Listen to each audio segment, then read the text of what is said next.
Nós fazemos, então, a nossa prece de abertura,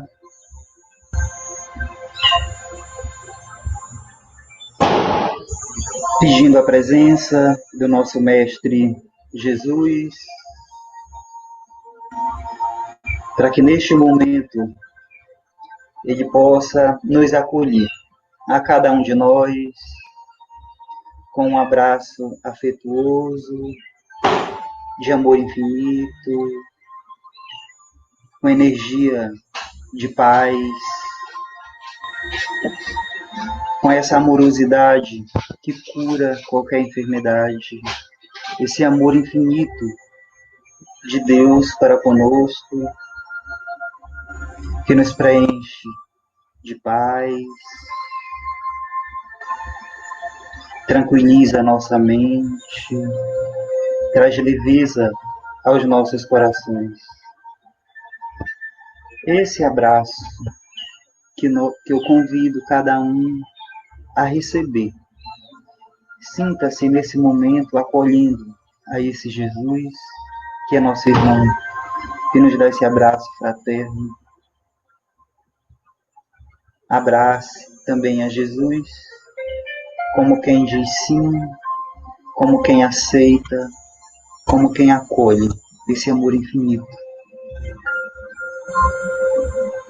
E diante deste abraço, nos sintamos todos integrados a Deus, protegidos pela boa espiritualidade, conectados aos nossos anjos protetores, os nossos mentores,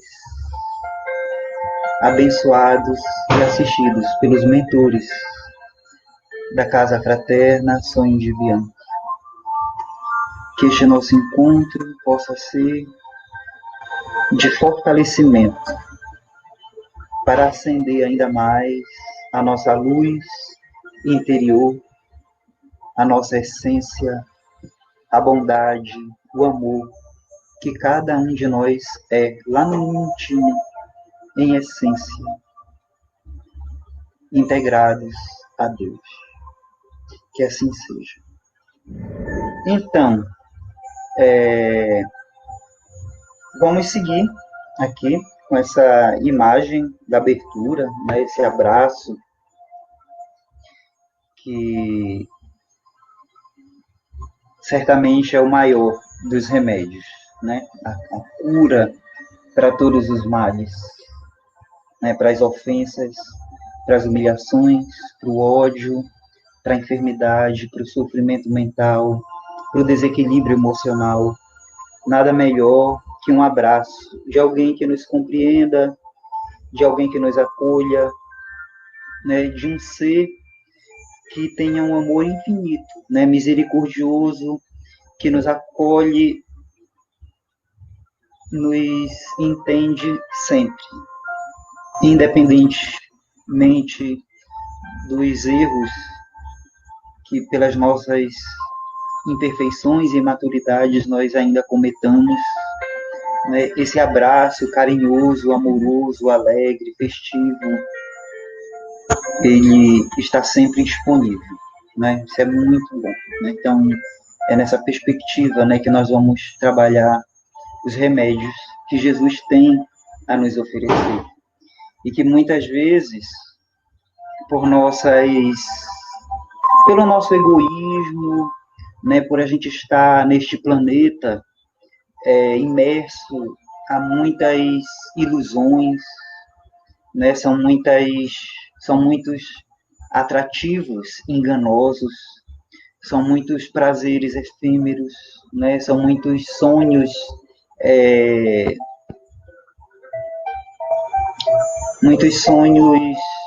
sem fundamento na realidade, muitos sonhos egoístas, né? A gente vai se perdendo nas ilusões nesse sentido. E na medida em que a gente se perde, a gente vai se bloqueando, a gente vai se fechando, a gente vai esquecendo que a gente veio de Deus, que esse Deus é acolhedor, que Ele está sempre conosco, que Ele coloca seres do nosso lado para nos fortalecer, E a gente começa a caminhar de forma independente, como filhos rebeldes, né, ignorando esse, esse plano maior, esse amparo, né, a nossa verdadeira origem. E a gente se perde, passa a ser aquilo que a gente não é.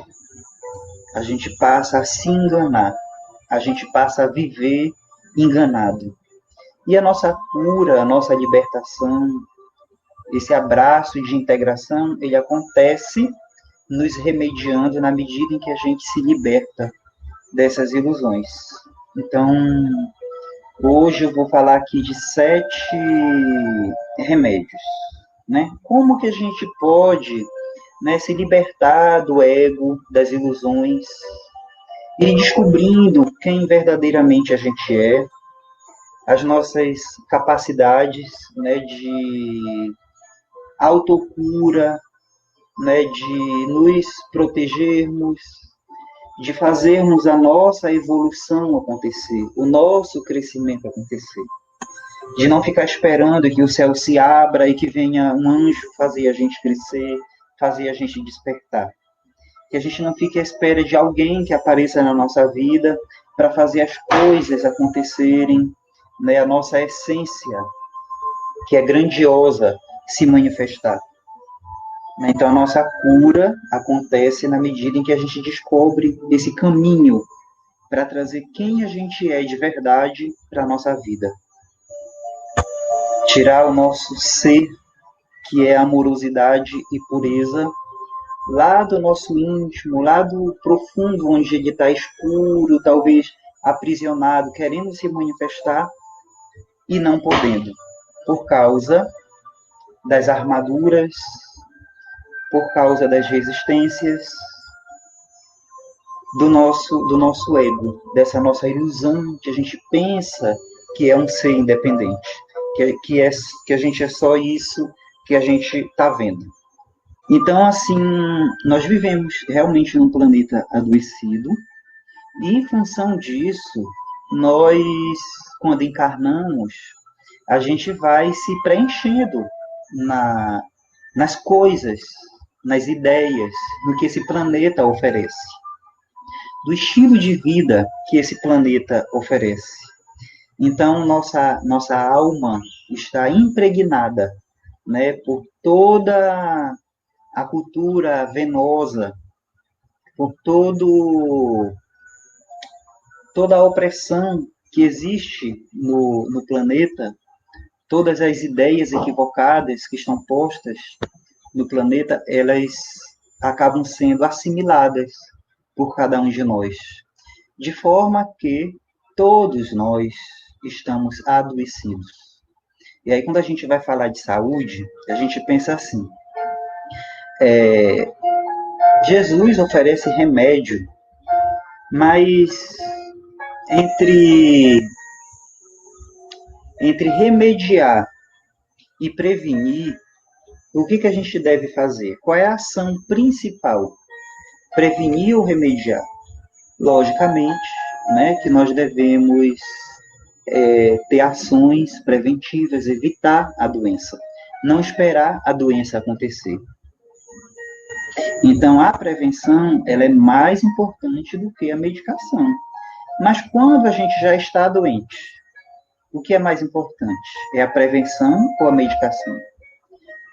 Então, se nós já estamos doentes, né, se nós, ao nascermos aqui neste planeta, a gente vai sendo impregnado por ilusões, né, por projetos enganosos, pela cultura materialista, então a gente vai adoecendo desde criança.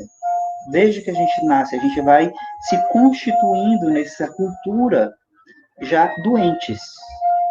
E aí Jesus vai ser, então, remédio para quem está doente. Então, é muito bom que nós nos observemos, né, como seres adoecidos. O pior doente é aquele que não reconhece a sua doença, né, porque ele não vai se permitir ser tratado, ser cuidado. Então, reconheçamos as nossas fragilidades, as nossas necessidades de nos melhorarmos, né? E nosso estado, então, é doentio. Nós estamos adoecidos. E esse adoecimento não é só na perspectiva do corpo físico, de pensar, bem, mas eu não vejo nenhuma doença no meu corpo físico, eu estou sã. A nossa energia precisa ser elevada, o nosso padrão energético precisa ser elevado, o nosso padrão mental precisa ser melhorado, o nosso padrão emocional precisa ser melhorado. Então, se o meu corpo mental, né, que é uma camada energética que está fora do meu corpo físico, o meu corpo mental, né, o meu corpo emocional e depois o meu corpo físico. Então, se o meu corpo mental está doente pelas ideias ilusórias, essas ideias ilusórias criam sentimentos ilusórios. Aí o meu corpo emocional também está adoecido. Se eu não fizer essa mudança nesses corpos energéticos, o mental e o emocional, as doenças vão acabar se manifestando no meu corpo físico. E o primeiro medicamento que Jesus nos oferece para a nossa cura é o equilíbrio nas buscas materiais. Né? Então, a gente precisa ter propósitos, né, de existir em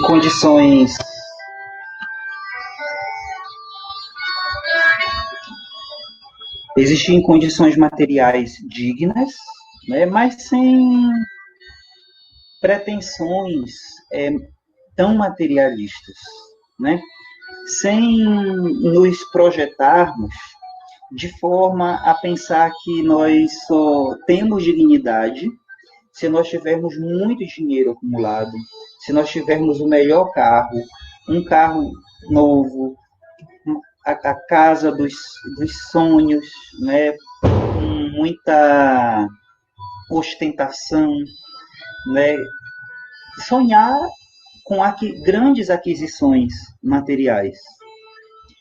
Então, isso pode gerar adoecimento, porque há um desequilíbrio, né? Eu faço sacrifícios horrendos em nome do alcance de um padrão materialista. Né? Então, isso pode ser agressivo para o nosso corpo. A gente se submeter a uma jornada de trabalho ostensiva, né? Dormindo pouco, danificando a nossa estrutura física. Então, isso é carregar o mundo nas costas, né? Achar que a gente tem que trabalhar muito para ter muito dinheiro, para oferecer conforto e luxo para os familiares. Então,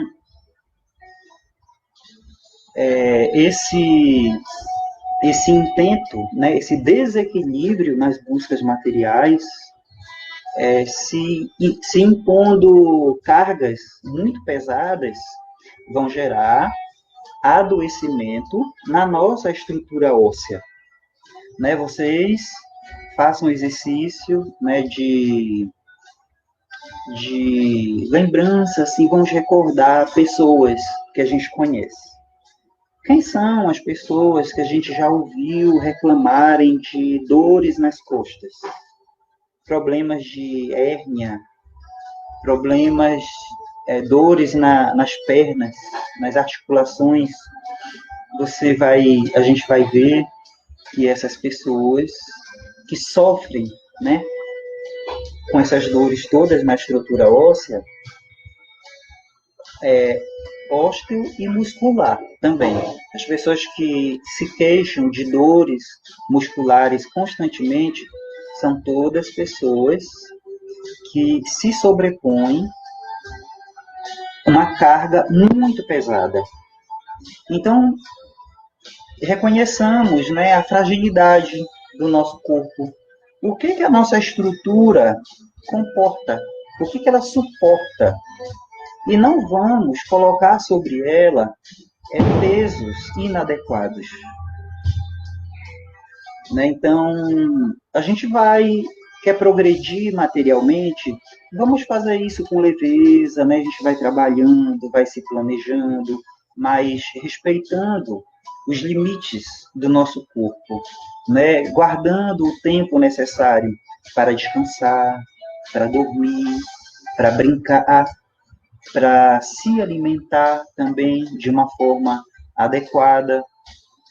Porque nesse ritmo frenético da pessoa querer ter muito, muitas vezes ela não se alimenta bem, ela não descansa, ela não tem tempo para namorar, para brincar, para conviver com a sua família. E aí isso tudo vai afetando, né, a nossa estrutura física. Então, são muitas as pessoas que sofrem com essas dores, e essas dores estão diretamente associadas a esse desequilíbrio nas buscas materiais, que é um desequilíbrio quase sempre de imposição de uma sobrecarga. Dificilmente nós vamos encontrar, o que pode acontecer também, de algumas pessoas serem muito acomodadas, delas não quererem trabalhar, delas serem meio preguiçosas, dorminhocas, não se esforçam, não têm sonhos na vida, não querem buscar nada. Então já é um comodismo, uma preguiça, né, que é o lado oposto, né, do que se sacrifica muito, o outro que não se esforça. Mas que esse desequilíbrio, né, do que não se lança para o trabalho, do que não vai atrás das conquistas materiais para a satisfação das suas necessidades, esse acomodado também vai sofrer com as dores na sua estrutura osteomuscular.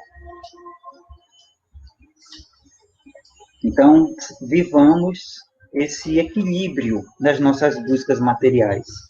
Esse é o primeiro remédio.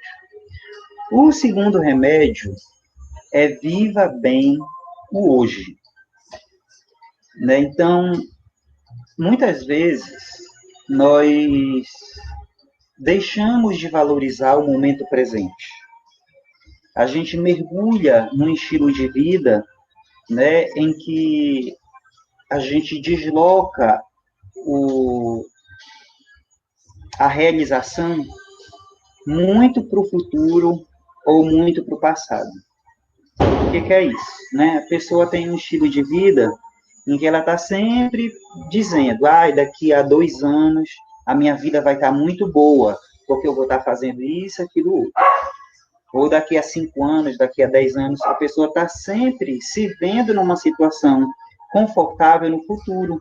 Só que esse futuro nunca chega, porque os dias vão passando, entra ano e sai ano, e a pessoa está sempre jogando esses planos de realização para mais para frente, mais para o futuro. Então, essas pessoas, né, que entram nessa perspectiva, elas dizem que a vida delas vai ser melhor no futuro, já querendo dizer que hoje a vida delas está uma amargura, que a vida delas está uma tristeza, que a vida delas está desorganizada, que não estão bem. Então, tem um pouco de pessimismo, de reclamação, né? E um pouco para aliviar, para a pessoa dizer, eu estou sofrendo, a minha vida não está legal, mas daqui a tanto tempo a minha vida vai estar boa. Então, para essas pessoas, o remédio de Jesus é: viva o bem hoje. Não espere para fazer o bem, não espere estar bem amanhã, né? Faça isso hoje, por você, né? Cuide da sua saúde, cuide de quem está ao seu lado, né? Cuide das pessoas que você tem condições de ajudar, seja materialmente, seja moralmente. Pratique a caridade. A gente precisa usar a nossa energia, os nossos dons para o bem, fazer o bem. na nossa própria vida, na vida dos nossos mais próximos e na vida das demais pessoas, das demais criaturas que também têm as suas necessidades. E isso precisa ser feito hoje. Existe também uma outra projeção que é para o passado, que a pessoa entende que a sua vida não vai bem hoje, e aí ela fica dizendo, antigamente tudo era muito melhor. Há alguns anos atrás era tão legal como funcionava, a minha vida era tão boa. Então a pessoa está ali numa queixa, dizendo que a vida dela não está boa hoje e que o bom era no passado. Mais uma vez, está fugindo do hoje. Então evitemos isso, né? Achar que a gente vai estar bem, que a nossa vida vai estar melhor num futuro ou num passado. Vamos fazer isso acontecer hoje. Vamos dar os primeiros passos, vamos nos movimentar, vamos fazer o bem acontecer. Isso depende de nós, do nosso esforço, da nossa movimentação. Quando a gente coloca o doce da vida no futuro ou no passado e acha que a nossa vida presente está amarga, está faltando açúcar, aí o que acontece? E esse padrão mental leva ao adoecimento, né, da diabetes. A pessoa vai desenvolver a diabetes, porque o corpo vai fazer a leitura, a pessoa está dizendo que a vida está amarga, e que o doce, o bom, está muito no futuro ou muito no passado. Então, o corpo vai começar a acumular açúcar. Então, as pessoas, né, que desenvolvem o adoecimento da diabetes, elas estão num padrão mental desses há muito tempo. Não poderíamos dizer que a partir de 30 anos para cá, depois dos 30 começou a doença, ou começou na infância. Não. Nossos padrões mentais estão no perispírito, eles vêm de um passado distante, né? De gerações passadas, dos nossos pais, dos nossos avós, né? Nossos antepassados, ou mesmo de vidas passadas nossas. Então a gente vai repetindo esse padrão mental, dizendo a minha vida é amarga hoje, e a doçura está no passado ou no futuro. Isso repetido muitas vezes, mantido esse padrão mental, a gente vai desenvolver a diabetes. É bem provável que o diabético de hoje, numa vida imediatamente anterior, também já fosse diabético, né? Porque com esse padrão mental, a tendência é que essa doença se manifeste. Então, Jesus vai nos ensinando, né, como que a gente pode ter saúde, como que a gente pode viver bem. Para a questão da busca equilibrada dos bens materiais, né, do equilíbrio nas buscas materiais, a gente lembra Jesus e o jovem rico. Né? Aquele jovem que pensava que vivia todos os mandamentos, obedecia os mandamentos, que ele já teria direito ao reino dos céus. E ele perguntou para Jesus se era isso mesmo. Aí Jesus demorou a responder, né? Aí ele disse, mas eu pratico os mandamentos, eu não falto com nenhum deles. Aí Jesus disse, então, reúne todos os teus bens e distribui aos pobres. Então, é o teste do apego material. Será que nós temos como projeto de vida, como centro do nosso projeto de vida, acumular bens materiais? Será que nós nos submetemos a grandes sacrifícios em nome do acúmulo de bens materiais? Será que nós deixamos de fazer o bem pelos outros para não perdermos os bens materiais acumulados? Então, esse materialismo, esse aprisionamento às coisas, aos bens materiais, leva ao adoecimento da coluna, dos músculos, o sistema osteomuscular, como a gente conversou ainda há pouco. E Jesus disse para esse jovem rico, tudo bem, né, que você obedeça aos mandamentos, mas eu te desafio a fazer algo hoje. Pega teus bens e distribui para os pobres. E aí ele estava disposto para, no hoje, fazer o bem. Então nós não podemos pensar assim, a minha vida inteira foi dentro da igreja. Né? Eu sempre fui uma pessoa boa. E querer fazer uso do nosso passado para garantir o nosso bem-estar. Se hoje, né, eu me acomodei, se hoje eu não me esforço para fazer o bem, nem por mim mesmo, nem pelos meus familiares, nem por outros que necessitem, então o chamado de Deus é por hoje. A gente não pode dizer, eu já fiz isso, já fiz aquilo outro. O que a gente fez no passado tem o seu valor. Mas se a gente continua aqui, neste planeta, vivendo as situações deste planeta, na nossa família, na nossa sociedade, é porque existe um propósito para a gente estar aqui ainda hoje. E a gente precisa valorizar o hoje.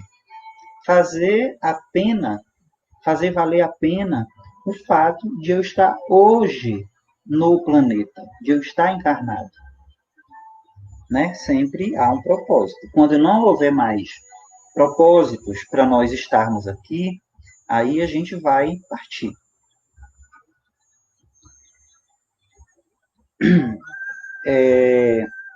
Vamos para a terceira dica, né?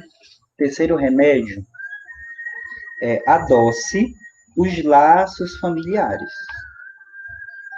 Então, a gente não vai ter saúde, não vai ter paz, não vai ter equilíbrio, se os nossos laços familiares estiverem amargurados, se nós estivermos no conflito permanente, desarmonizados, né? Incapaz de entender o outro, de compreender o outro, não conseguindo amar o outro. Então, é necessário adoçar. A gente precisa fazer essa autoavaliação, né? Como é que está a minha vida, a minha relação com os meus familiares. É certo que a gente deve estar de bem com todo mundo, mas esses nossos familiares não são nossos familiares à toa. Existe um propósito para nós constituirmos uma família. Nós temos algo para ser vivido de uma forma especial por estarmos juntos numa mesma família. Então, se eu sinto, né, uma animosidade em relação à mãe, em relação ao pai ou algum irmão, né, se não consigo me confraternizar, eu preciso me planejar, eu não posso abandonar essa questão. Eu preciso ver de que forma eu vou adoçar esse relacionamento. Né? E a gente vai adoçando paulatinamente, né? De uma forma lenta, né? Gradual. Quando a gente vai adoçar um suco, um café, seja lá o que for, a gente despeja meio quilo de açúcar logo de uma vez, 1 quilo de açúcar, não, né? A gente vai dosando. Então, os relacionamentos também, a gente tem que colocar afeto, colocar amor, adoçar o que está amargo. Essa é a nossa missão, né, em família. Conseguir manter relacionamentos familiares harmônicos. Certamente que o nível de adoçamento não vai ser igual. Né? A gente adoça o café toda manhã, mas será que é adoçado sempre da mesma forma? Certamente não. Então, tem como dosar o açúcar de uma forma igual. Então, a gente vai também pelas afinidades, né? Às vezes não tem muita afinidade com um, mas ali onde a afinidade não é tão grande, eu vou me organizar, eu preciso dar atenção para esse relacionamento que não está bom e adoçando aos poucos, né? Pode ser tão amargo, porque se for amargo, é amargo para outra pessoa e vai ser amargo para mim também. E a gente não vai se submeter, né? Não vai ser bom para a nossa saúde também estar ali ingerindo algo que é impalatável, que não dá prazer ingerir. Então a gente não pode estar num relacionamento injetando na gente raiva, angústia, aborrecimento, tristeza, né? A gente vai se abastecer disso, se encher disso, né? Então é necessário adoçar para que não seja assim tão danoso para a gente, né? No sentido de desequilibrar o nosso campo emocional. Eu falo de um paladar que não é o paladar físico tão somente, mas é um paladar das emoções, né? Das amarguras que alguns sentimentos trazem, né? Que nos deixam mal. E para esse adoçamento, a gente lembra a passagem de Jesus, né, com a mulher adúltera que seria apedrejada diante daquela sociedade, né, sobretudo daqueles homens que queriam punir aquela mulher por causa do adultério, que queriam adotar uma medida muito dura, muito severa, muito amarga. Aí o que Jesus disse para eles? Quem não tiver pecado, que atire a primeira pedra. E por vezes nós nos tornamos essas pessoas amargas no julgamento dos nossos familiares. Nós somos muito severos, né? O nosso julgamento é muito pesado em cima das imperfeições dos outros. Então a gente precisa, né, tomar desse remédio, né, que Jesus oferece. Lembrando que nós também temos as nossas imperfeições, nós também temos as nossas fraquezas, e nós somos todos pecadores. Então, eu não posso atirar pedra no outro, eu não posso querer punir o outro.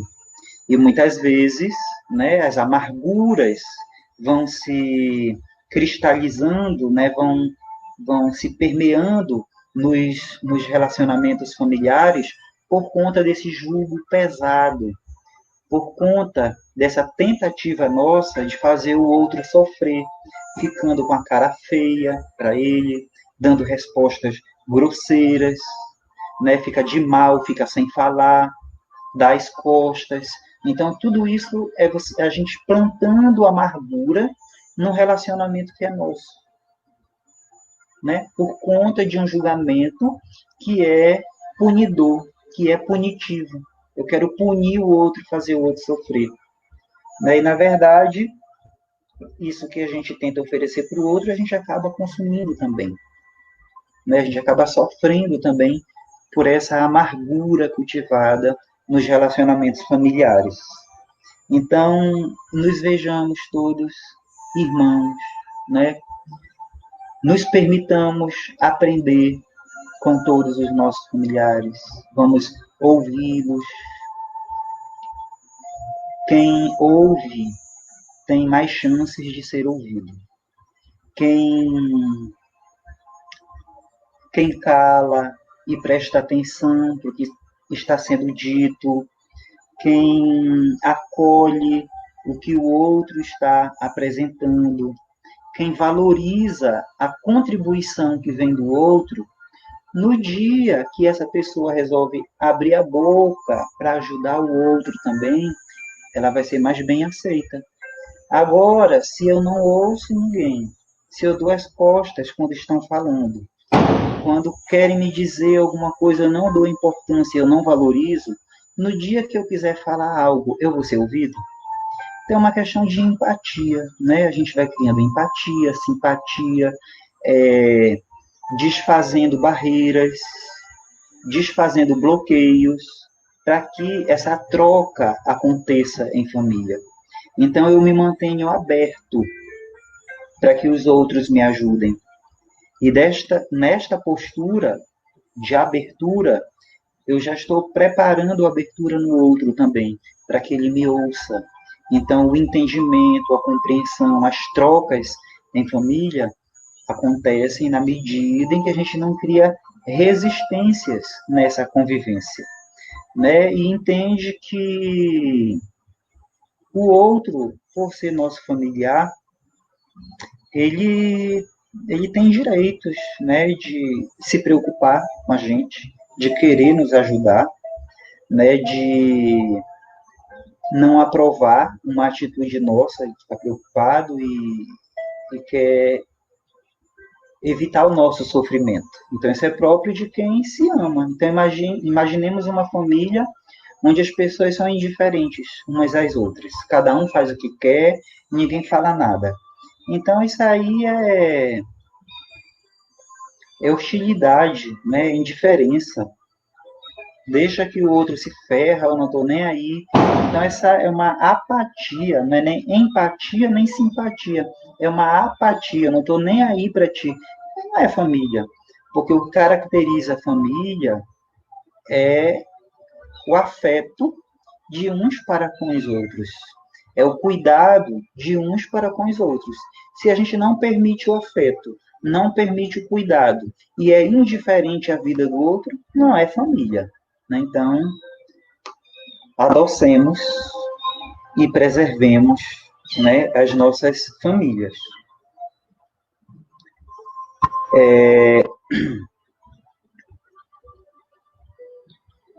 Quando a gente se lança às amarguras e permanece nas amarguras e não tenta tornar essas relações familiares mais gostosas, a gente vai danificando o nosso corpo emocional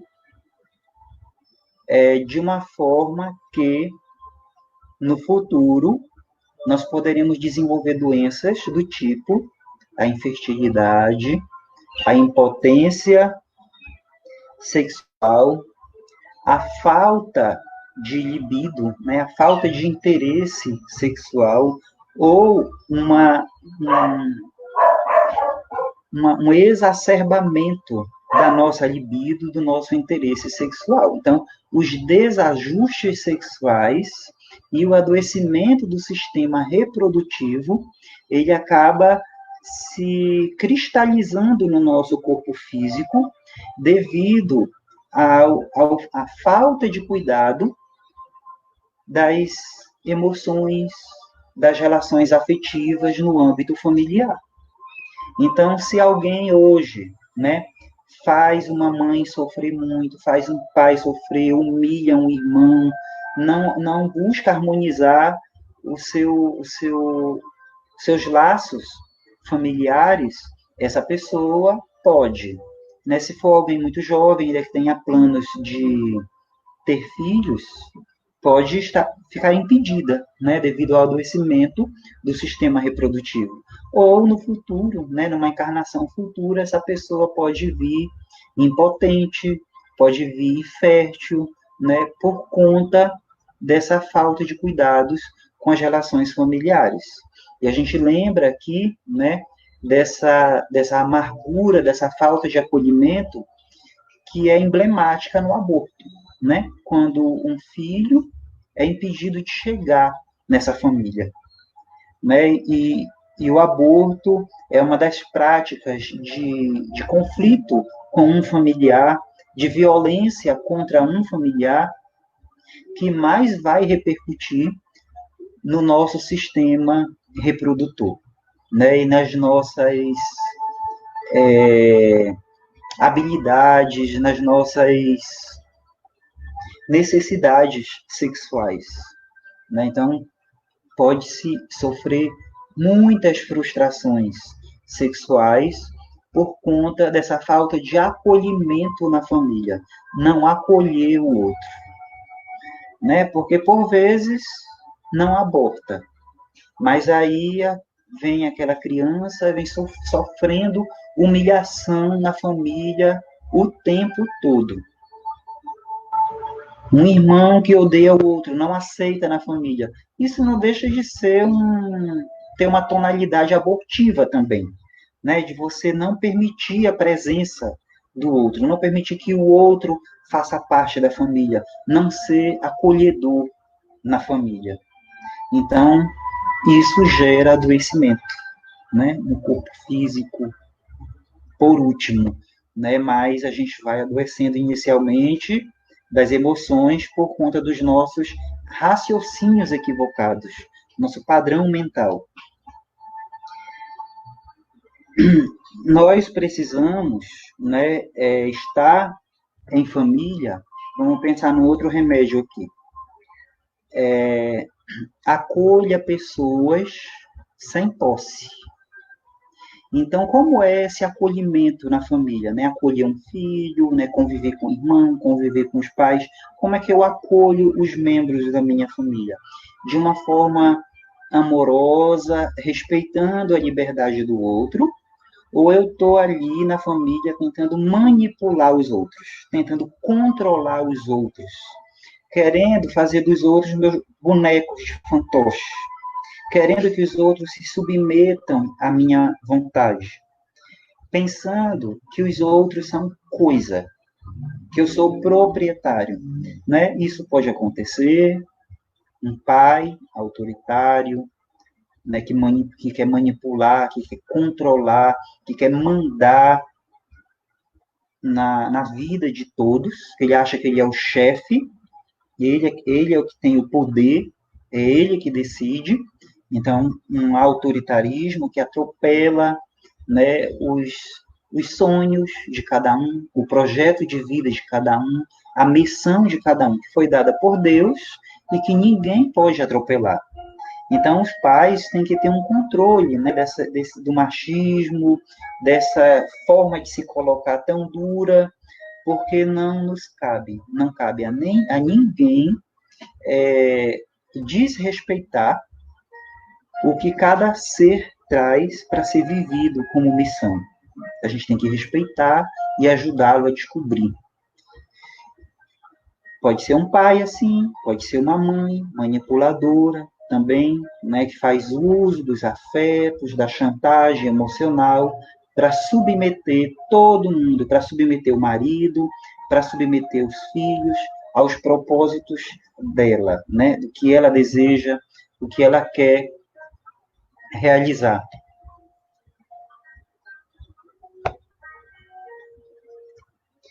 Então,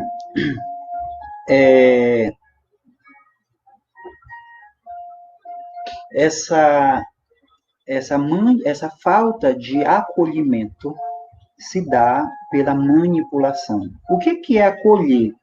Acolher é respeitar, aceitar que o outro venha, esteja conosco, mas eu não vou colocar grades, não vou amarrá-lo, não vou algemá-lo, eu não vou prendê-lo, eu vou respeitar a liberdade.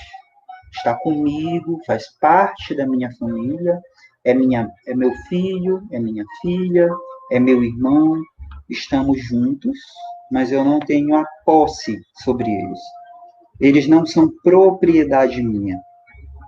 Um filho pode fazer isso, né? Um filho também, às vezes, é o agente manipulador. É o que não respeita a liberdade dos outros. Então, pode acontecer de um filho ter essa capacidade de manipulação e botar o pai no chinelo, a mãe no chinelo e os irmãos todos. E aí ele vai controlando todo mundo. Por perversidade? Não. Muitas vezes, por um amor desmedido, uma preocupação, uma ansiedade. Só que ele vai desrespeitando a liberdade do outro, vai tomando as decisões pelo outro, vai ditando o que as outras pessoas têm que fazer. Então, isso é também danoso, é uma forma de se apossar dos outros, de guiar a vida dos outros. E nós não podemos fazer isso, nós precisamos ser acolhedores, estar do lado, dar apoio, mas deixar que cada membro da família possa exercitar o seu livre-arbítrio, né, e ir descobrindo o que é melhor para si. Né? A gente vai dando assistência, atenção, dar orientação, mas a gente tem que respeitar as decisões do outro. O outro não é propriedade da gente. E isso é muito forte, sobretudo, dos pais com relação aos filhos. E Jesus nos dá uma orientação nesse sentido. Né? Quando ele foi para o templo, ainda muito jovem, se não me engano, ele tinha 13 anos, e ele foi se apresentar lá no templo. E Maria foi atrás dele. Né? E chegando lá, disseram que a mãe dele estava querendo falar com ele, estava procurando por ele. E ele foi e deu aquela resposta que soa mal nos ouvidos de quem não compreende na profundidade. Ele disse que a família dele, o meu pai, está no céu e meus irmãos são todos. Aí alguém poderia pensar, poxa, ele está desprezando a família dele. Não, só está lembrando que no fundo, nós somos todos irmãos. Inclusive os nossos pais são nossos irmãos. Nós somos todos espíritos irmãos, filhos de um mesmo pai. E que a gente está ocasionalmente ocupando um papel, hora de filho, hora de mãe, hora de pai, né, como irmão.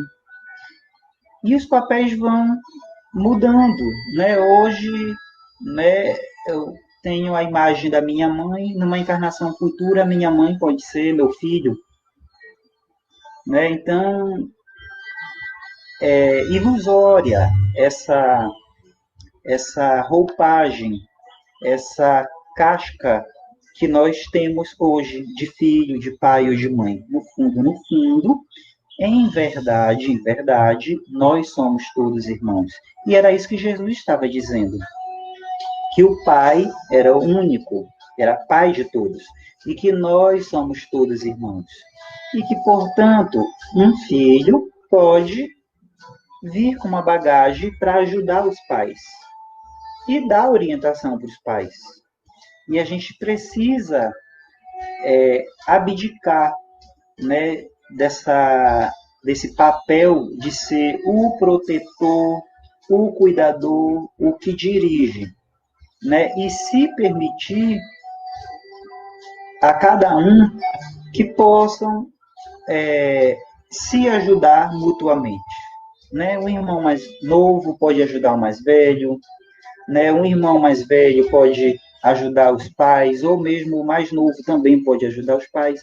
Então, as nossas idades, né, os papéis que nós ocupamos dentro da família são todos ilusórios. A nossa bagagem espiritual, ela é desconhecida, né, totalmente por nós, né? A gente conhece só em parte. Então, quando não se tem esse respeito pela liberdade do outro e existe umas relações de disputa de poder, de dominação, para ver quem manda dentro da família, onde alguns não são ouvidos, são oprimidos, onde alguns são manipulados, onde alguns dentro da família são humilhados. Né? Quando isso acontece, a gente acumula também energeticamente o que vai comprometer a nossa saúde física através de inflamações em órgãos do sistema reprodutivo e até mesmo câncer, né? Então, inflamações na bexiga, inflamações no útero, no ovário, inflamações no seio também. Então, esses adoecimentos no seio, no útero, no ovário, na próstata, nos testículos. Então, inflamações e cânceres, né, que se manifestam nesses órgãos, eles resultam, né, dessa disputa de poder, dessa guerra de um querer manipular, um querer mandar no outro dentro da família. E a família deve ser um espaço de amor e de respeito, pela liberdade a que cada um tem direito. Né? Então, amar com liberdade, amar sem apego, amar sem posse, amar sem querer mandar, amar não se permitindo manipular o outro. Tá? Isso é muito importante para a nossa saúde. E Jesus nos deu esse ensinamento também, né? Nós dizendo que todos nós somos, em verdade, irmãos.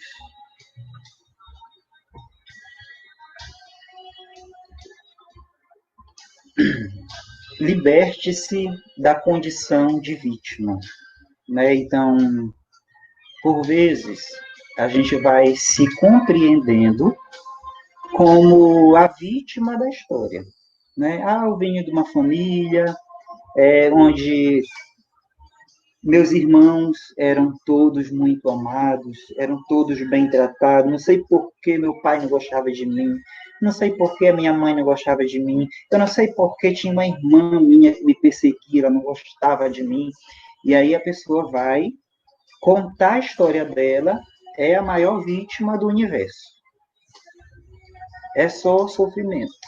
Então, sempre que a gente cria uma narrativa e a gente se coloca na condição de vítima, a gente está dizendo para a gente mesmo que nós somos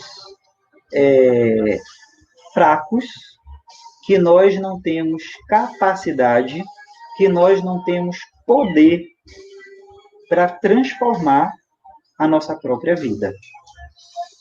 Então, a gente se apresenta para os outros já como o indefeso, como o fraco, como a vítima.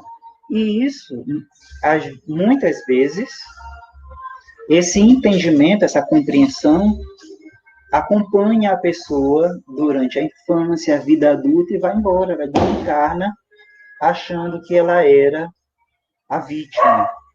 E sempre que a gente está vestido de vítima, a gente está imobilizado, a gente está se declarando incapaz, a gente não se movimenta para fazer a nossa vida acontecer, para que a gente possa prosperar, seja materialmente, seja moralmente.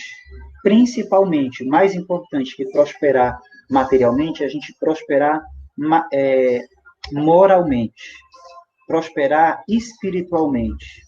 E a pessoa vai abandonando as suas questões. Ela diz, eu sei que eu sou uma pessoa triste, mas, coitada de mim, eu não tenho condições de mudar a minha tristeza. É claro, porque ela se entende como vítima, como sem poder, ela não vai mesmo poder mudar a vida dela.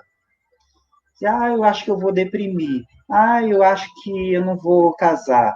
Eu acho que eu não vou conhecer a felicidade, porque a minha educação, porque o meu passado me levou a isso. Libertemo-nos dessa condição de vítima, tá? Muitas vezes, o principal opressor que nos mantém dentro do cativeiro, que nos mantém preso, não é o outro, não é o pai, não é a mãe, não é o patrão, não é ninguém fora da gente. É o nosso próprio padrão mental, que a gente já vem há muito tempo, encarnação após encarnação, sempre sendo o coitado da história, sempre sendo a vítima, sempre sendo o que não tem poder, o que não tem capacidade. Isso é um padrão mental, né? E a gente precisa se libertar. Essa libertação, ela depende do nosso esforço, da nossa vontade. Eu preciso querer. Né? Um passarinho que viveu anos já dentro de uma gaiola, corre-se o risco de ir lá abrir a gaiola, ele sai e depois ele volta para dentro da gaiola, porque ele já está naquele padrão do engaiolamento. E muitas vezes acontece conosco, né? As possibilidades de nós vivermos a nossa liberdade, de nós trilharmos o nosso caminho, de nós crescermos, elas se colocam, mas a gente já se habituou, já se acostumou a viver engaiolado, a viver acorrentado, a viver algemado, a viver preso, a ser o coitado, o que não pode, o que não tem capacidade. Isso pode ser um padrão mental, né? E a gente precisa estar atento, porque é conosco. O meu padrão mental, para ser alterado, depende do meu esforço. E isso gera adoecimento, gente.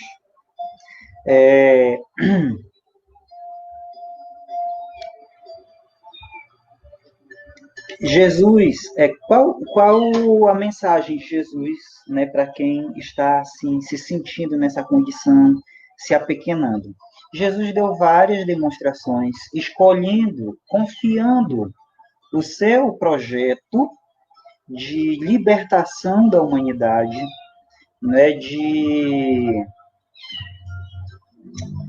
prosperidade para todos os seres vivos do planeta Terra, ele confiou a pessoas simples, pessoas analfabetas, pescadores,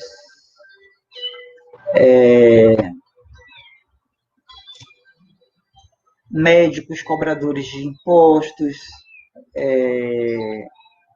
guerrilheiros, prostitutas, né? Jesus foi buscar pessoas simples. Ele não foi bater na porta do sumo sacerdote para vir compor um grupo com ele, para compor a primeira comunidade cristã. Ele não foi atrás dos grandes, ele foi atrás dos pequenos, das pessoas pobres, das pessoas simples.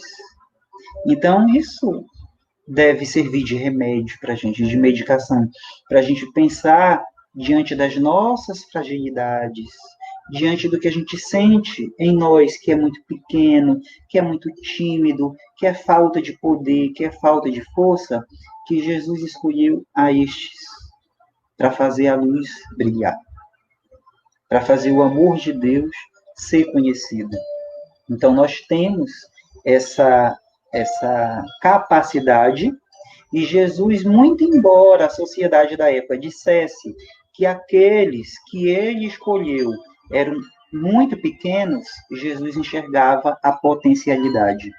Então, nós devemos transcender esse olhar sobre nós, de nos vermos tão pequenos, tão inválidos, tão sem poder, e ter esse olhar de Jesus sobre nós, reconhecendo a nossa potencialidade, a nossa capacidade de nos melhorarmos, de nos transformarmos, de passarmos a ser pessoas melhores, espíritos mais evoluídos.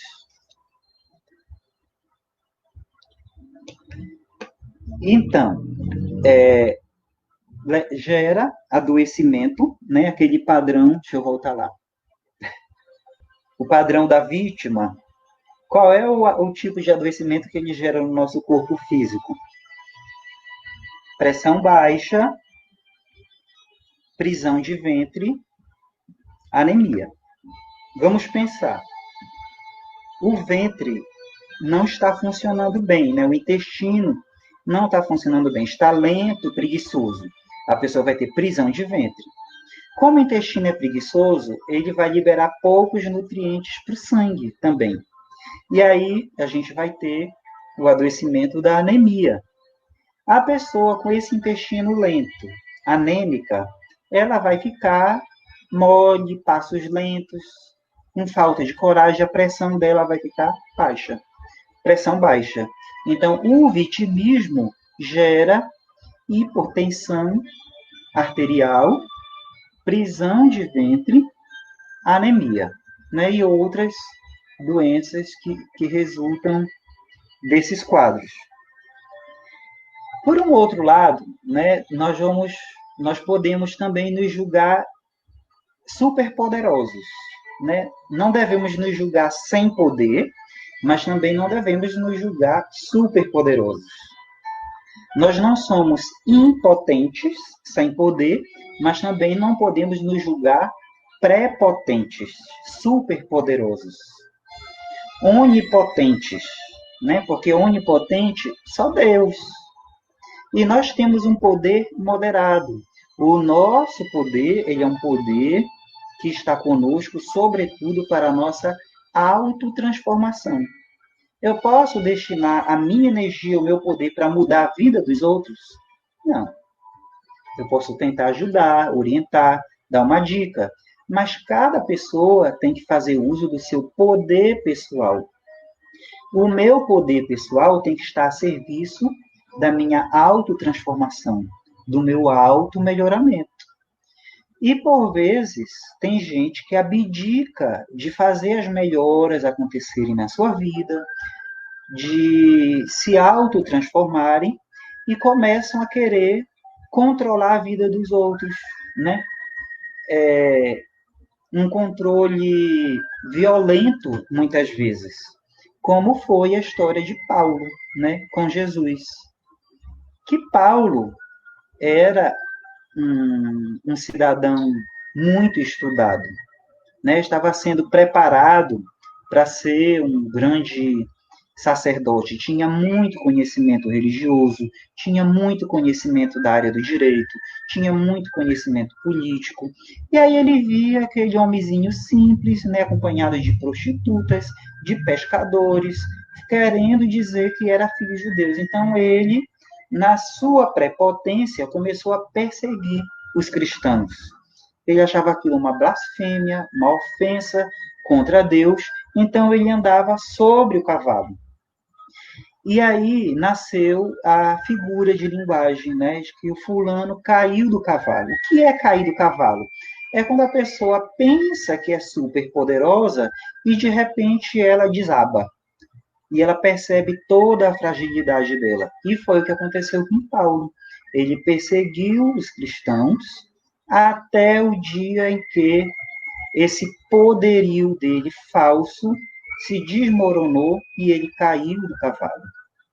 E aí ele se converteu ao cristianismo, se reconhecendo um ser humilde, amoroso, que não tinha que perseguir ninguém. Né? E o apóstolo que escreveu a carta dos Coríntios, né? E tantos outros textos belíssimos sobre o amor. Então, Paulo viveu assim uma grande transformação, né? Da prepotência em que ele estava, montado em cima do cavalo, se sentindo super poderoso, ele fez uso do seu poder pessoal para se transformar, para se melhorar, e se tornou um espírito amoroso, né? Quase que um mestre, alguém que nos ensina muito. O mestre verdadeiro é Jesus, mas Paulo nos ensina muito com a história dele e, sobretudo, após a sua conversão, após essa queda do cavalo. E nós, né, na nossa vida, quando é que a gente vai se dar conta que está montado no cavalo?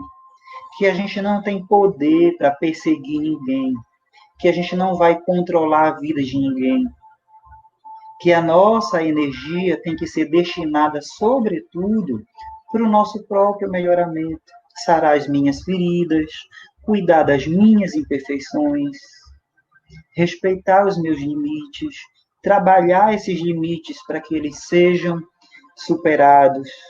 Então, por vezes, a gente tem um dia com 24 horas, dorme 6 horas, sobram 18.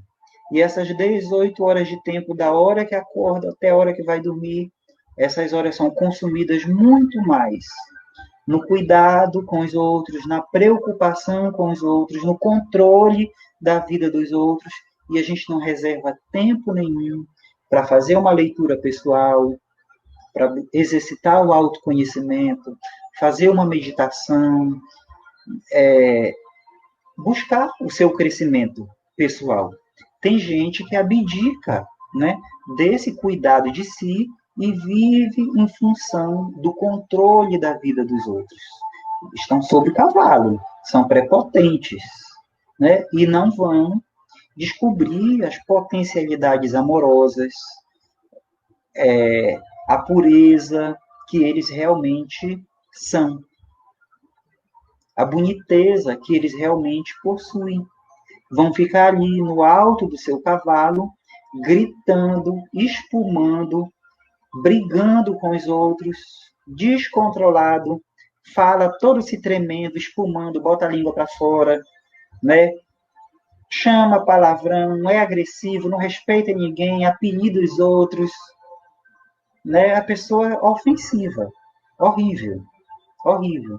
Tem gente que é assim, está no alto do seu cavalo, achando que é super poderoso, humilha todo mundo, é o patrão que humilha o empregado, são os pais que humilham os filhos, é o irmão que humilha o outro, é o cidadão que não respeita também o trabalho do outro, chega lá e humilha, usa palavras grosseiras, palavras cruéis. Né? Tudo isso é prepotência. Não importa o salário, a conta bancária, a roupa que se veste, a cor da pele, nós somos todos iguais. Todos precisam ser respeitados. No entanto, alguns se iludem e pensam que têm mais poder que os outros, que têm o poder de se sobrepor à vida dos outros. Né? Então, isso gera também o adoecimento. É o contrário lá do vitimista, que tem a pressão baixa, esse aqui, por se achar com poder demais, ele vai sofrer com pressão alta. Geralmente, as pessoas que têm hipertensão arterial são pessoas que têm esse tino, achando que tem mais poder, mais responsabilidade que os outros.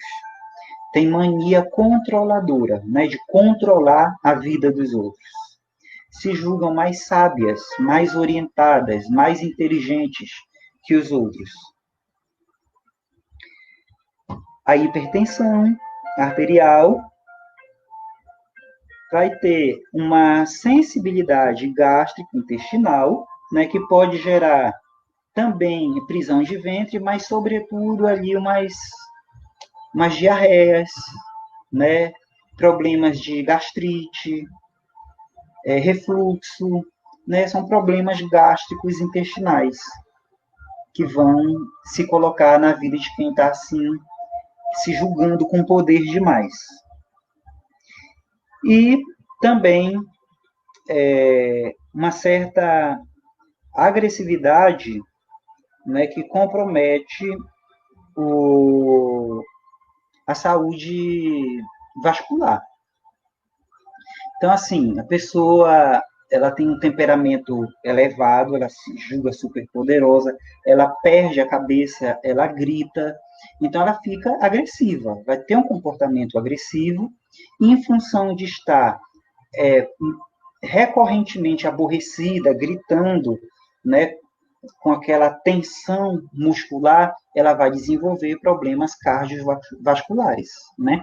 Vai ter uma tendência muito forte, né, a desencarnar com uma parada cardíaca.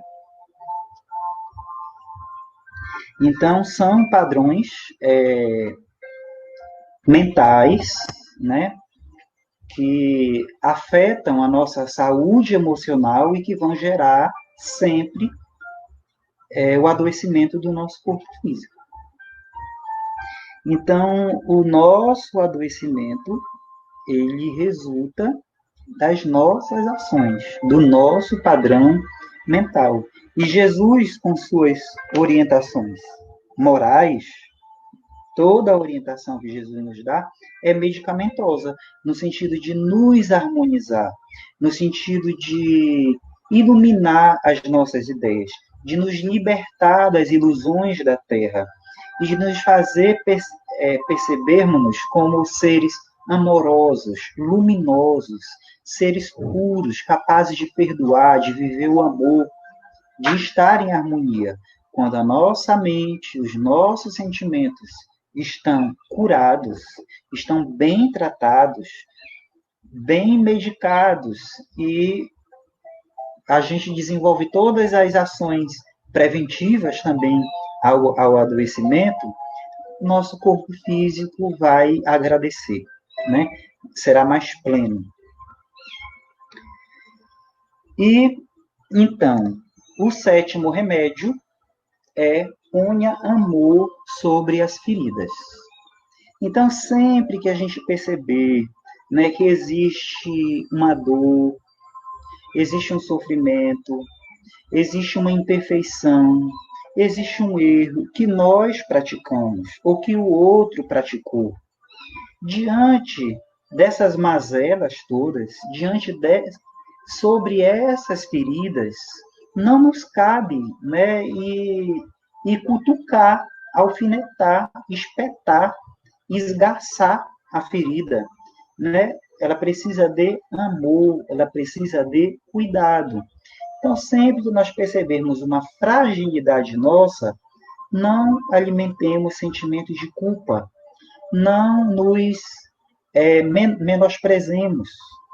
A gente não vai se colocar para baixo, se sentir inferior, se condenar, se punir e nem agir dessa forma com o outro, porque essas ações são maléficas, são prejudiciais, são tóxicas. A gente precisa colocar amor, compreender, ouvir, perdoar, acolher, né, acalentar. Essa é a melhor forma da gente tratar dos ferimentos, das nossas imperfeições morais, das nossas limitações. Então, precisamos cultivar essa amorosidade. Viver isso, sobretudo, para conosco mesmo. Né? Exercitar o alto amor. Não nos culparmos, não nos punirmos, não nos julgarmos, não nos inferiorizarmos. E sim nos tratarmos com amor, buscando o melhor que a gente pode buscar lá na nossa essência, que é a amorosidade, a bondade, a compreensão, o perdão, o auto-perdão. Quando a gente se abastece desse amor, no exercício do auto-amor, a gente vai ter uma bagagem amorosa para partilhar na convivência com os outros. Aí a gente vai conseguir ser amoroso com o outro, vai conseguir perdoar. As pessoas que não conseguem perdoar o outro são pessoas que, no fundo, não conseguem se perdoar. O julgamento delas é muito pesado, elas são muito rigorosas consigo próprias, elas se punem muito e sempre que elas veem alguém pisar fora da linha, elas vão com a mesma perspectiva. Então, quando a gente se trata com amor, quando a gente aprende a se tratar com amor, é dessa forma que a gente vai agir com os outros também, de uma forma amorosa. Agora, quando a gente está aprisionado ao ciclo da punição, da culpa, né, do se punir, se a gente faz isso com a gente, é assim que a gente age com a gente mesmo, é esse o julgo que a gente tem pesado para conosco mesmo, é esse mesmo julgo que a gente vai usar, né, quando a gente se deparar com as situações vivenciadas pelos nossos irmãos, né? Igualmente punitivo, culpando o outro, condenando o outro e vendo formas de fazer o outro sofrer pelo erro que ele cometeu, né? Então não coloquemos mais peso onde já existe fragilidade. Não coloquemos mais dor onde já existe muito sofrimento, né? Coloquemos amor. Vamos tirar o peso da nossa consciência, que é exagerado. Vamos tirar o peso da consciência dos nossos irmãos. Vamos acreditar na força do amor, como Jesus nos ensinou lá na passagem mesmo da mulher adúltera. No final, ele diz que o amor cobre uma multidão de pecados. Então a mulher errou e o conserto, o remédio é o amor, a cura é o amor, o melhoramento depende da nutrição no amor. Então, para nós vencermos as nossas mazelas, curarmos as nossas feridas, nós temos que nos alimentar, nos nutrir de amor. E as pessoas fragilizadas, que estão na sua caminhada ainda cometendo alguns erros, querendo se melhorar, o que a gente tem que oferecer de alimento para elas? É veneno? É castigo? Não. É amor. É o amor que nutre. É o amor que faz vencer. E o amor cobre uma multidão de pecados. Aquela que era uma pecadora, né, se tornou uma figura amorosa, com habilidades nobres, divinas. Né? Então, o amor pode tudo. O amor é o melhor remédio. E a gente precisa, então, desenvolver, né, essas nossas habilidades amorosas. E quando a gente não se abre para o amor, a gente se prende à amargura, à culpa, à incapacidade de perdoar, aí a gente vai adoecer do coração. Né? Pode vir o adoecimento do coração, dos pulmões, né? Como resultado da falta de exercício do amor. Então, as pessoas muito amargas, que têm muita dificuldade de perdoar, lá no nível das relações familiares, que estão associadas ao chakra 2, elas vão ter um tipo de adoecimento. E tem aquele outro perdão, que não é o perdão assim de uma questão familiar. É um perdão mais profundo, é um perdão que vai exigir de nós compaixão. Né? O que é isso? É quando é necessário dar um perdão que humanamente impossível de dar. Só pelas nossas capacidades humanas o perdão não seria dado. É você pensar em alguém que estuprou a sua filha. E aí? Humanamente, não tem. Não tem como perdoar. Aí entra a compaixão, né? Que Jesus nos oferece a compaixão como um meio de nós nos habilitarmos a um perdão que é mais que humano, que já é do alcance crístico, né? Do nível evolutivo de Jesus. Aí Jesus nos ensinou a medida do amor, né? Inicialmente, ele disse que nós deveríamos amar a Deus sobre todas as coisas e ao próximo como a nós mesmos. Então, a medida do amor é como a gente se ama. Então, da forma como eu me amo, é a forma como eu vou amar o outro, é a forma como eu vou amar Deus. A medida do amor é a forma como eu me amo. Mas isso é o amor próprio, é o auto-amor. Mais lá adiante, Jesus nos convida a amar com compaixão, quando ele nos diz: amai-vos uns aos outros, como eu vos amei. Então, qual é a medida do amor que Jesus nos oferece nessa outra passagem? Como eu vos amei. Então, como foi que Jesus nos amou? Com um amor infinito, uma misericórdia infinita, nos compreendendo sempre, nunca ficando de mal com a gente, nunca se aborrecendo, uma postura sempre acolhedora, um amor incondicional. Então, Jesus nos convida a nos amarmos uns aos outros como ele nos amou, de uma forma incondicional. Não importa o que façam contra mim, se estão me caluniando, se me roubaram, né, se maltrataram alguém da minha família, não importa o que tenha acontecido, eu vou continuar amando aquela pessoa.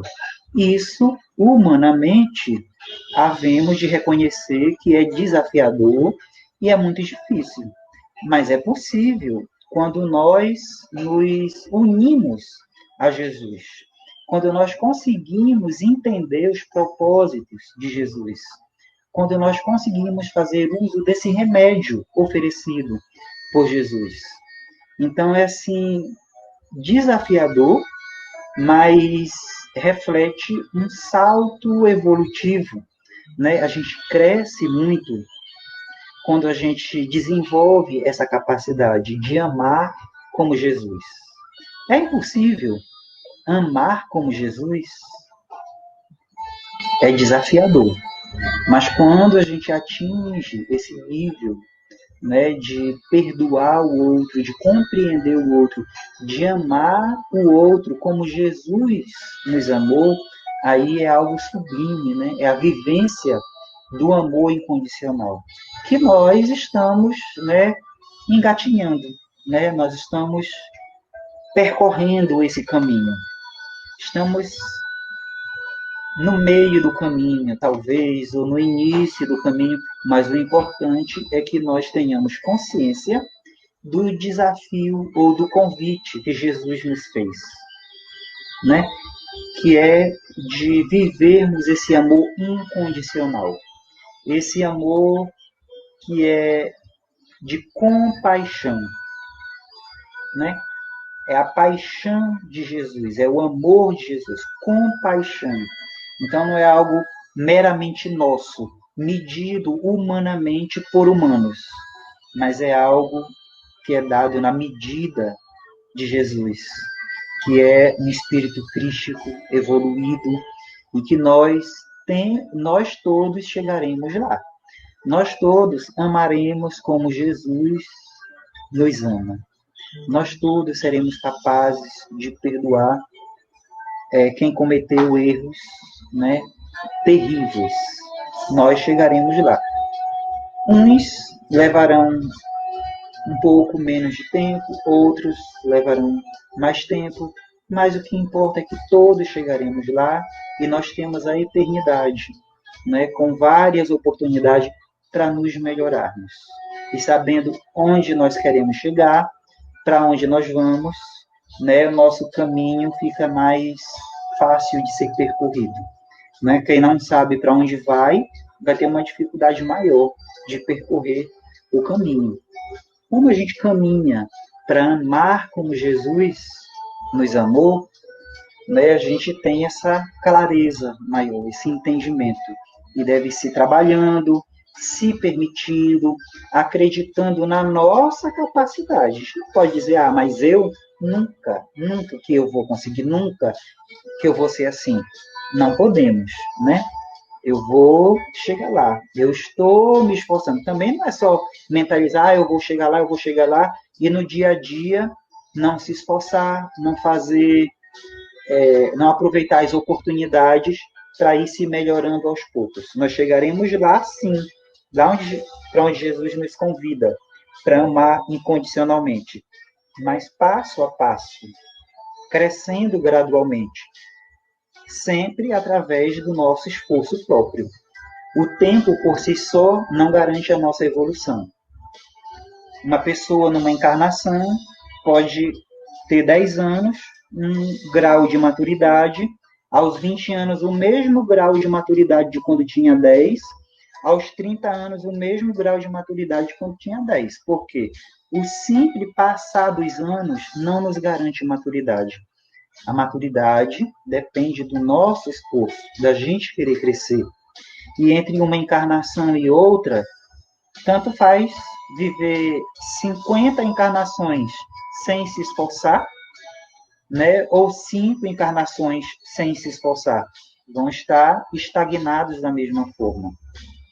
Agora, quando a gente resolve aproveitar uma encarnação, né, uma experiência de vida, a gente pode dar um grande salto. Quanto mais esforços, quanto mais conhecemos as nossas limitações, quanto mais nos conectamos a Deus, à experiência, aos gestos de Jesus, ao nosso anjo protetor, nosso mentor espiritual, quanto mais estamos abertos ao alto, às vibrações que vêm dos céus, né?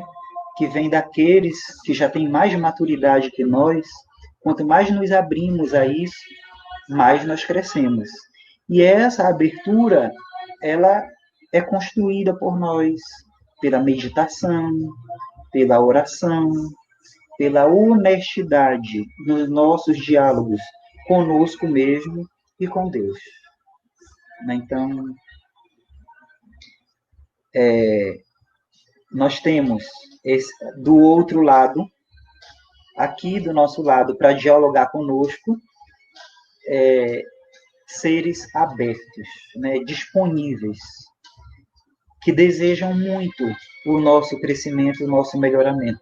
Basta que nós também tenhamos essa abertura para receber ajuda, para receber orientação, para ouvir aquela voz lá da consciência, nos dizendo que é o certo, não nos deixando ser dominados pelo ego, né, pelas reações impensadas, pelas respostas grosseiras, reativas, e sim ouvindo sempre essa vozinha superior, né, do nosso eu superior, do nosso mentor espiritual e de Jesus que fala por eles. Então, a gente encerra nessa nossa conversa novamente com um abraço, né, pedindo as bênçãos de Deus na forma de um abraço. Não tem bênção melhor, né, do que a gente se sentir envolvido, né, por um ser que nos ama. Olha esse rosto de Jesus, carinhoso, né, realizador, feliz, está assim se tornando pleno por poder nos acolher. Então, da parte, né, de Jesus, dos nossos mentores, a felicidade deles é muito grande. Quando a gente se abre para esse abraço, quando a gente se permite ser envolvidos por eles, né, não ficarmos escravos das ilusões do planeta Terra, das buscas meramente materialistas, né, mas nos fortalecermos nessa energia amorosa, luminosa, que vem desses que nos amam tanto. Então, convido a todos vocês, neste momento, né, para fechar os olhos e vamos continuar mentalizando essa alegria de Jesus abraçando esse filho, essa filha.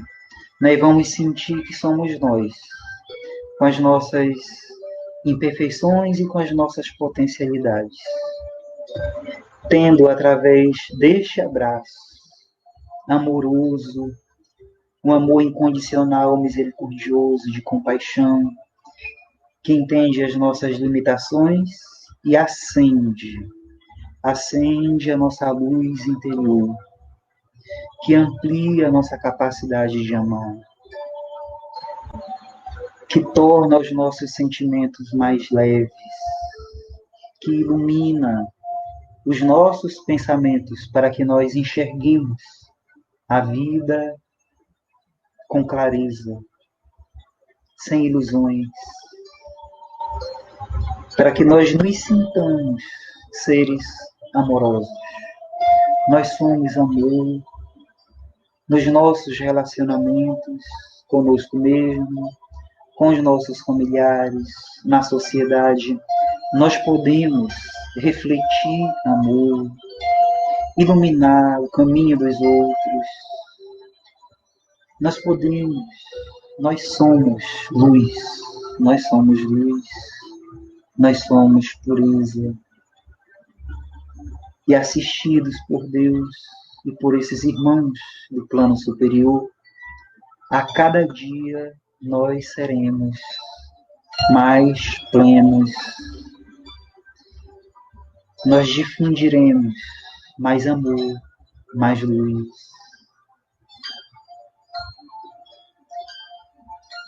E nos tornando mais plenos, nós percebemos a alegria, o sorriso deles, desses nossos irmãos do plano espiritual, o sorriso de Jesus, a satisfação de nosso Pai, o nosso Criador. E é diante dessa alegria deles que nos abraçam, que nós vamos rezar a oração do Pai Nosso, nos entregando e nos integrando a Deus e a essa luz que nós somos e que Ele nos oferece permanentemente. Pai nosso que estás no céu, santificado seja o vosso nome. Venha a nós o vosso reino. Seja feita a vossa vontade, assim na terra como no céu. O pão nosso de cada dia nos dai hoje. Perdoai as nossas ofensas, assim como nós perdoamos a quem nos tem ofendido. Não nos deixeis cair em tentação, mas livrai-nos do mal. Amém.